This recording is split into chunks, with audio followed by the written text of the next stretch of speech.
2007 में बहन जी को सब लोग कहते थे, या किसी चैनल ने 18 है, किसी सबसे ज़्यादा एक चैनल ने दिखाया था 36 सीट है।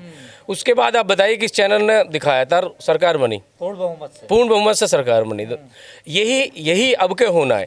समाजवादी से भी लोग 5 साल पहले उनका कार्यकाल देख लिया, अब इनका कार्यकाल 5 साल बीजेपी वाले क्या दिया है? बीजेपी वालों ने क्या समाजवादी वजह क्या? मनवीर जी, बहन जी भी लगातार कहती रहती है कि हमारे लोग मीडिया पे विश्वास ना करें, वो हमारे साथ छल करती है।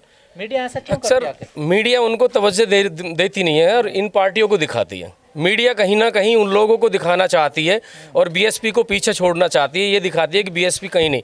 लेकिन मैं कहना चाहता हूँ कि उत्तर प्रदेश के अंदर पूर्ण बहुमत की सरकार 10 मार्च को सबसे पहले आपको मैं ही बताऊंगा कि उत्तर प्रदेश में बहन जी की सरकार बनी। सिकंदराबाद विधानसभा पे क्या समीकरण बनेगा? मेरा जो वोट परसेंटेज है वो करीबन मुझे लगता है कि 45-50 में दोनों लड़ेंगे और 50 में मैं 50% में अकेला चुनाव सिकंदराबाद विधानसभा पर। कहा जा रहा गुजर तो सब बीजेपी में जा रहे हैं। ऐसा कुछ नहीं है। ये एक हम फिर वही बात है, बहन जी का जब वोट होता है ना, वो साइलेंट आवाज करता है, वो साइलेंट वोट देता है, वो अपनी ताकत वोट के ऊपर दिखाता है।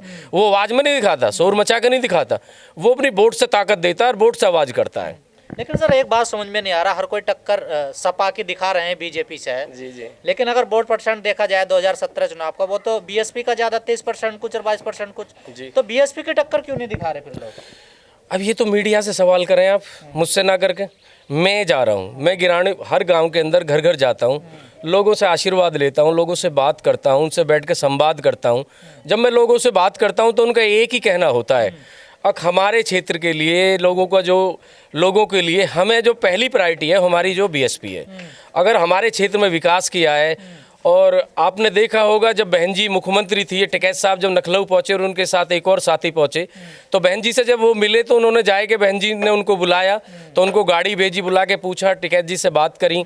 टिकैत जी ने कहा कि बहन जी हमारे किसानों का बहुत बुरा हाल है, हमारा गन्ना बहुत सस्ता जाता है और हम कैसे गुजर बसर। उन्होंने की बहन जी ने कहा कि अब ठीक है, आप घर जाइए, जब तक आप सुबह पहुंचेंगे ना घर, जब तक आपको अखबार के पहले फ्रंट पे आपको मिलेगा और आपको पता लग जाएगा कि मैंने आपको क्या दिया है और अब मैं किसानों को क्या देना चाहती हूँ।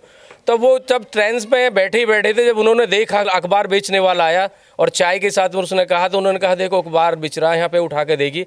तो जितने बहन जी इतने वो उतरे नहीं ट्रेन से, उससे पहले 40 रुपये कुंटल के दाम बढ़ा के और दे दिए। वो तो राकेश टिकैत ने भी कहा कि बहन जी ने अच्छा पैसा बढ़ाया करना। हाँ जी। काम भी सब सही बताते हैं, अनुशासन भी सब कहते हैं, प्रशासन भी। लॉ एंड ऑर्डर के मामले में देखिए जब लॉ एंड ऑर्डर, जब बहन जी मुख्यमंत्री थी, आप बताइए किस प्रदेश के अंदर और आज जो सरकार, जो मौजूदा सरकार है, उसमें आप दोनों की तुलना कीजिए, उन तुलना करके आप देखिए अब किसका शासन सबसे बढ़िया था, जिसमें महिला सुरक्षित थी, गरीब से गरीब इंसान सुरक्षित था। जो ये जो आज अत्याचार हो रहे हैं, जो रेप की घटनाएं नजर आती हैं, उससे पहले कभी आई नहीं है।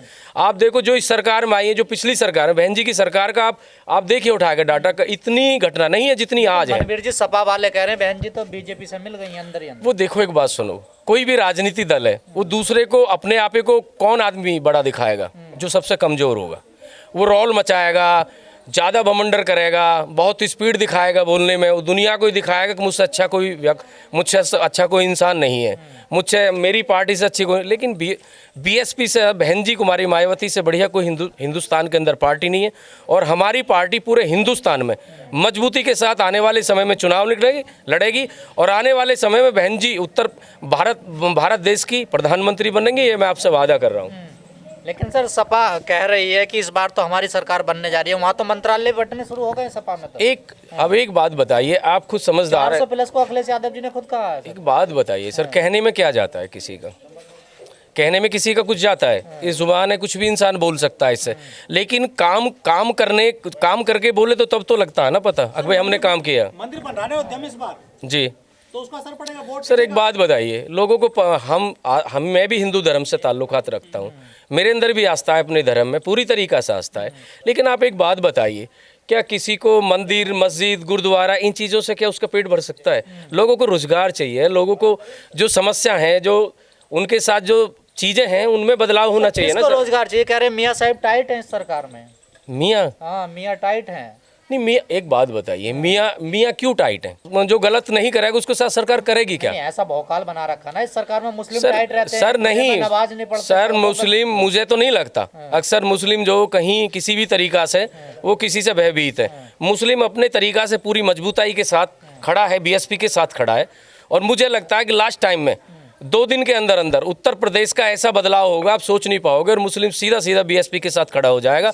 क्योंकि उनको पता है अगर कहीं सबसे मजबूत अगर समीकरण है, सबसे मजबूत वोट बैंक है, तो बहन जी मायावती जी के पास है, मुख्यमंत्री जी के पास, और किसी के पास नहीं है। ओवैसी आ गए हैं इस बार फील्ड में हैदराबाद से। सर वो तो आप सभी पूरी मीडिया को पता है वो किसका प्रचार करते हैं, आपको सबको पता है वो सब किसका, वो तो बी टीम है, वो तो बी टीम है बीजेपी की। सीधा सीधा कह रहे 7% वाले यादव मुख्यमंत्री बन सकता है, तो 20% वाला मुसलमान क्यों नहीं मुख्यमंत्री बन सर ये तो एक बात बताइए, जब मुस्लिमों को खूब अच्छी तरीका से पता है, मुसलमान खूब सोच रहा है, उनको पता है बीजेपी के इशारे पे काम करने वाला है, और बीजेपी की भाषा है उसी को बोलते हैं। अगर प्रधानमंत्री को अगर इस देश में कोई इतनी बड़ी टिप्पणी कर देता तो उस पर मुकदमा कायम हो जाता, उसके ऊपर कितने मुकदमे दायर हो जाते।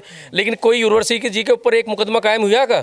किसी ने कुछ कहा क्या? बीजेपी वाले ने एक प्रवक्ता का बताइए, एक ने भी कहा कि उनके खिलाफ एक मुकदमा कायम किए या देशद्रोही का मुकदमा कीजिए, तो किसने कहा है? मनवीर जी किस मुद्दे पर अपने क्षेत्र में आप चुनाव लड़ने सर क्या कह रहे हैं लोगों सर मैं तो मेरा जो मुद्दा है वो मेरा मुद्दा तो जो बहन जी का यहाँ कार्य किया है, जो बहन जी ने लोगों से जो जुड़ाव रहा है, क्योंकि हम एनसीआर में यहाँ बहन जी का घर है, बादलपुर गांव में है उनका, और वो लखनऊ और दिल्ली रहती हैं, और पूरे देश में जहाँ जहाँ जाती हैं वो पार्टी का उनका अपना वो है, पार्टी के साथ उनको चलना पड़ता है। लेकिन हम तो बहन जी को ही यहाँ जन बच्चा बहन जी के साथ खड़ा है और दिल से खड़ा है। आप जब सुबह देखेंगे तो आपको सबसे पहले सिकंदराबाद की जो सीट है ना, बहुत भारी मतों से आप जो विजयी प्राप्त होंगे। मनवीर जी सर मान लिया जाए दलित का जो 22-23% वोट वो मिल जाएगा, दूसरा कौन सा समाज सर आप सोचिए, आप जो हमारा जाट समाज है, जाट समाज बीजेपी को पूरी तरीके से वॉकआउट कर चुका है, बीजेपी के साथ। ब्राह्मण जो पूरी तरीका से बीजेपी को वोट नहीं कर रहा है। आप देखिए, आप जाइए, आप तो देखो, आपसे ज़्यादा कोई सर्च नहीं कर सकता, ना मैं कर सकता, ना कोई और कर सकता। आप देखिए, क्योंकि उनको युवा चाहिए, उनको पड़ोस में रहने वाला व्यक्ति चाहिए। मेरे सिकंदराबाद से सटा हुआ मेरा गांव है, मैं वहीं से बड़ा पड़ा हूँ, वहीं मैं क्रिकेट खेला हूँ, लोगों के ही मैं साथ रहा हूँ, मेरा गली गली से वाकिफ हूँ, हर बच्चा मुझको जानता है। आप जाओ एक बार मेरी तरफ से, आप जाएं और उन लोगों से बात करें, उनसे पूछें। लेकिन एक चुनाव की तारीख तय हो गई, किसी भी पार्टी ने अपने कैंडिडेट अभी क्लियर नहीं करे बीएसपी के अलावा, क्या बीएसपी के लिए प्लस पॉइंट है क्या ये? देखिए, जो बहन जी ने इतने पहले हमको क्षेत्र में उतार दिया, उससे जो हमारा लोगों के गांव जाके घर घर जाके लोगों से हमने बात करी, आप लोगों की पीड़ा देखोगे ना, आप सोच नहीं पाओगे। वो कहते हैं कि एक ऐसा हमारे सर पे एक बोझ और डाल दिया है, एक सिलेंडर देके, जो हम पे चूल्हे के लिए लकड़ी नहीं थी, आज सिलेंडर हम कहाँ से भरवाएं? आज जब सिलेंडर था, जब 450 में भर जाता था, आज 1000 में भर रहा है। हम इसकी पूर्ति कहाँ से करें, कहाँ से लाएं पैसा?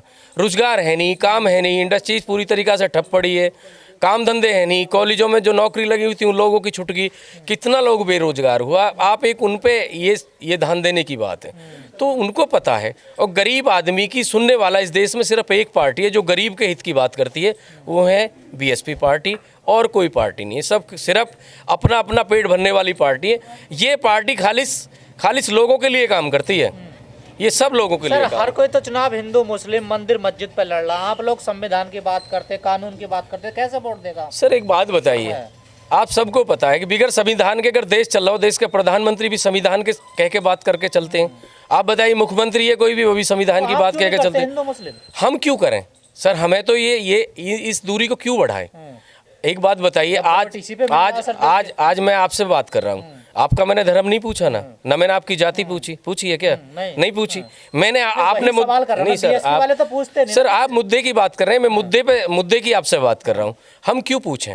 जिन लोगों को डर है, जो लोग इस तरीका की घटिया राजनीति करना चाहते हैं, वो लोग इस बात को करेंगे। लेकिन ये जनता खूब जानती है, जनता को पूरी तरीका से आभास है हमको करना क्या है। लेकिन इतना मैं कहना चाहता हूँ, अगर आप जब उत्तर प्रदेश में लास्ट टाइम आप देखेंगे तो आपको एक महसूस होगा, आपको पता लगेगा कि ये पार्टी, हमारी बहुजन समाज पार्टी, हमारी पार्टी के जो कार्यकर्ता हैं, जो हमारी पार्टी के लोग हैं, वो इस प्रदेश के अंदर जो आवाज़ दिखाएंगे अपने वोट से दिखाएंगे।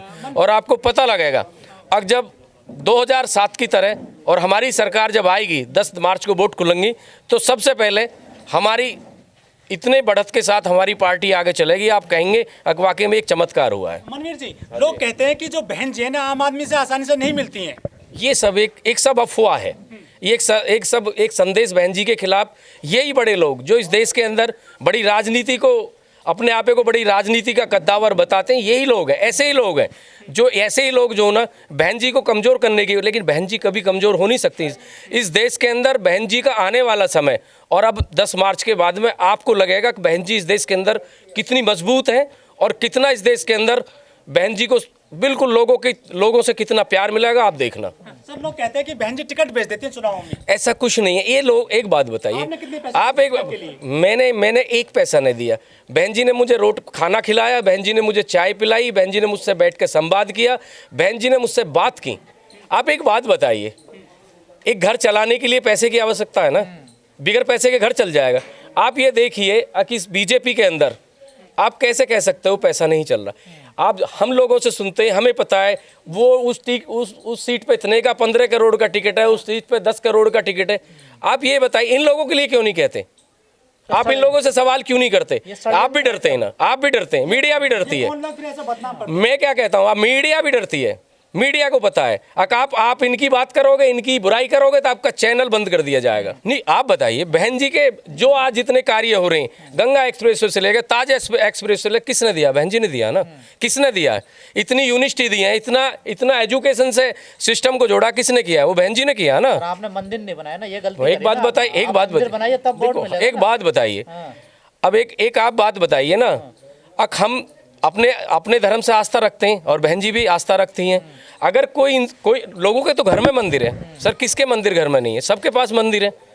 तो बीजेपी तो इसी पे वोट ले रही है ना सर। एक बात बताइए, आप एक बताइए, भूख तो मुझको आज लग रही है और मैं मंदिर में जाके बैठूं, लेकिन आस्था मेरी मंदिर में है, लेकिन भूख तो मेरी काम से मिटेगी ना। देश की जनता बड़ी भोली है ना, उसे स्कूल नहीं चाहिए, उसे हॉस्पिटल नहीं चाहिए। सर, हमारी जो पार्टी है, हमारी जनता से ज़्यादा आप किसी को समझ, बीएसपी से ज़्यादा किसी को भी मत समझिए समझदार।